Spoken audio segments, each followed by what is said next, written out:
Hi friends, summer అని చెప్పేసి వేదాంశి కోసం ఒంటికి చలవ చేయడానికి అని చెప్పేసి వేదాంశికి రాగి సరి ప్రిపేర్ చేస్తాను.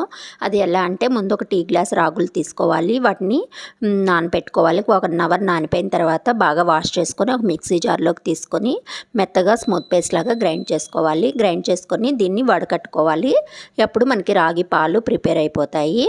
అవసరం అనుకుంటే ఇంకొంచెం వాటర్ యాడ్ చేసుకోవాలి. దీనిలో కొంచెం బెల్లం కానీ కలకండ కానీ వేసుకోవాలి. స్టవ్ వెలిగించుకొని సిమ్లో పెట్టుకోవాలండి. ఇది చాలా ఇంపార్టెంట్. సిమ్లో పెట్టుకొని మనం కంటిన్యూగా కలుపుతూ ఉండాలి. ఒకేసారి హై ఫ్లేమ్లో పెడితే వెంటనే గడ్డగట్టిపోతుంది, అదైతే ఉడకదు. అప్పుడు పిల్లలకి స్టమక్ పెయిన్ వచ్చే ఛాన్స్ ఉంటుంది. అందుకని కొంచెం టైం పడుతుంది. సిమ్లో పెట్టి కంటిన్యూగా కలుపుతూ ఉంటే ఒక 5 మినిట్స్ అట్లా గట్టిపడిపోతుంది అనమాట. ఇలా సమ్మర్లో పిల్లలకి ఇలా హెల్తీగా పెడితే హెల్త్కి చాలా మంచిది. ఒంటికి కూడా చలువ చేస్తుంది. నేను వేదాంశి కోసం అయితే ఇదే ప్రిపేర్ చేస్తాను. రోజు ఆఫ్టర్నూన్ అయితే ఇదే తినిపిస్తాను. Please subscribe.